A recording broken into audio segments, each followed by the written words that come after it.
ብልጽግና ብዝኸባቢ ክስካብ ዘሎ ዝኾነ ሰላም ክህሉ ከም ዘይኽእል እናተፈለጠ ብልጽግና ምስ ሰላም ተባእሰ ጸረ ሰብ በላዕ ሰብ አጽናቲ ከም ዝኾነ እናተፈለጠ ኣብ ትግራይን ዘለዎ መራሕቲ ናይ ፖለቲካ አፈላላይ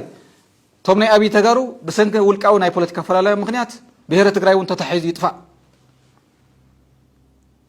ምስ ውልቀ ዝኣተዎ ህልኽ ምስ ብሔሮም ይባእሱ ንሕና ምሕዝነትን ሓድነትን ሰሜናውያን ክንብል ከለና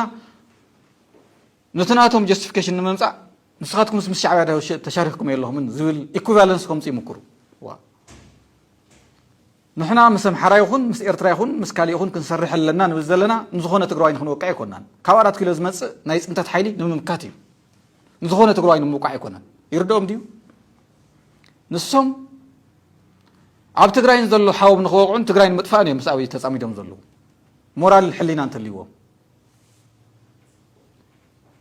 ስለዚ እዚ ናብ ንጽጽር ዝቐርብ ኣይኮነን ናይ ትግራይ ስግኣት ዝምንጩ ካብ 4 ኪሎን ካብ 4 ኪሎን ሕዚ ኢና ንብል ዘለና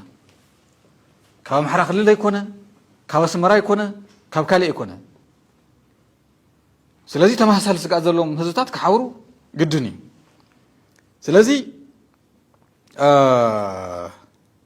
ህይወትካ ድሕን እናበሉ ምስ ኣጽናተይ ውግእ ዘዋልዱ ዘለዋ ኣካላት